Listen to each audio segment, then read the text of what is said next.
وہ ہمیں کہتے ہیں ایجنٹ. اب تو ماشاءاللہ مولانا عمران خان بن گئے, فتوے بھی جاری کرتے ہیں, کہتے ہیں شرک ہے. نعوذ باللہ.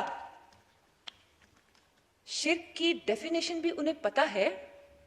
میں تو عالم دین نہیں ہوں جناب اسپیکر, ناقص علم ہے میرا, لیکن مجھے پتا ہے. نعوذ باللہ وہ اپنے ساتھ کبھی کہتے ہیں میں میسنجرز آف گاڈ کی ایگزامپل دیتے ہیں, میں نام پہ میں اس قابل ہوں کہ میں کسی ہستی کا نام لوں جناب اسپیکر, ایک گناہگار انسان ہوں میں. کبھی وہ کہتے ہیں کہ میں اس طرح سے میں ان کی پیروی کر رہا ہوں اور آپ یوں مجھے کریں. محرم الحرام کا مہینہ, شہداء کا مہینہ, عزاداروں کا مہینہ, اور پھر آپ مذہبی ٹچ جو آپ دینے کی کوشش کرتے ہیں, کبھی آپ کہتے ہیں آپ حسینی لشکر میں سے ہیں. آپ کو پتا بھی ہے حسینی لشکر کا مطلب کیا ہوتا ہے؟ حسین نے تو کمپرومائز نہیں کیا تھا, اپنے اصولوں پہ ڈٹے رہے تھے, اور آپ اپنی کرسی بچانے کے لیے پورے ملک کو داؤ پہ لگانے کے لیے تیار ہو گئے. آپ جواب نہیں دے سکتے کہ آپ کے غیر ملکی لوگ, واضح ہے لکھا ہوا ہے قوانین میں کہ کوئی بھی غیر ملکی, یہ جو اوورسیز پاکستانی والا نیا ڈرامہ انہوں نے اب رچایا جناب اسپیکر, کہ ان کو گمراہ کریں. اگر میری آواز ان تک پہنچ رہی ہے, میں اس تمام اوورسیز پاکستانیوں کہنا چاہتی ہوں, آپ ہماری ریڑھ کی ہڈی ہیں, ہمیں آپ سے پیارا کوئی نہیں ہے. اور یہ کہیں پہ نہیں لکھا ہوا کہ اوورسیز پاکستانی جن کا نائکا بنا ہوا ہے وہ کسی بھی سیاسی جماعت کو فنڈ کر سکتے ہیں. یہ واضح ہے, نئی ممانعت. کیوں گمراہ کر رہے ہو اوورسیز پاکستانیوں کا نام لے لے کے لوگوں کو؟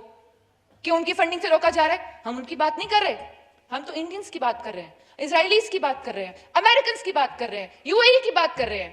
سی پیک والوں سے کس کو مسئلہ ہے؟ نہیں پتا جناب اسپیکر کسی کو. امریکہ بنا رہے ہیں, منہ سے جرت ہے کہ کھڑے ہو کے یہ کہہ دے امریکہ مردہ باد؟ نہیں کہیں گے. غلامی نامنظور کی جو آپ چاہتے ہیں کہ آپ کے غلام بن جائیں تو وہ منظور, اور باقی سب غلط. آپ اتنے سچے ہو گئے. میں یہاں بات کر رہی تھی عدلیہ کی. جناب اسپیکر, نبی آخر الزمان صلی اللہ علیہ وآلہ وسلم, ہماری جان, مال, اولاد, ماں باپ, سب کچھ ان پر قربان. پوری کائنات میں رحمت للعالمین کا لقب ہے صادق اور امین.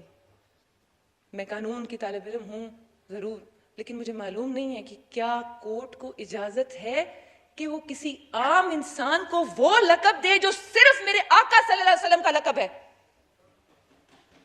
کیا یہ توہین عدالت ہے؟ توہین مذہب ہے؟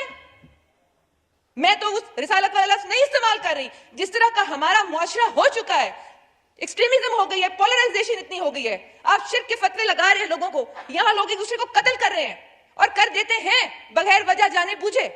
آپ اکسا رہے ہیں لوگوں کو. میں پھر عدلیہ سے یہ سوال کرنا چاہوں گی کہ آپ کی کون سی کتاب میں لکھا ہے تو اس کو تبدیل کریں. میں آپ سب سے یہ ریکویسٹ کروں گی کہ اگر آئین میں کہیں لکھا ہے کہ ان کو اجازت ہے کہ وہ کسی بھی عام انسان کو یہ سرٹیفکیٹ دے دیں, نعوذ باللہ جو لقب صرف میرے آقا کا ہے, محمد صادق اور محمد امین نام رکھنے سے کوئی صادق امین نہیں بن جاتا. جناب اسپیکر, میری سمجھ سے بالا تر ہے کہ آقا صلی اللہ علیہ وسلم کا لقب کسی عام انسان کو کوئی دے کیسے سکتا ہے, چاہے وہ کوئی بھی ہو, چاہے اس کی گواہی پوری دنیا ہی کیوں نہ دے. وہ میرے آقا کا لقب ہے.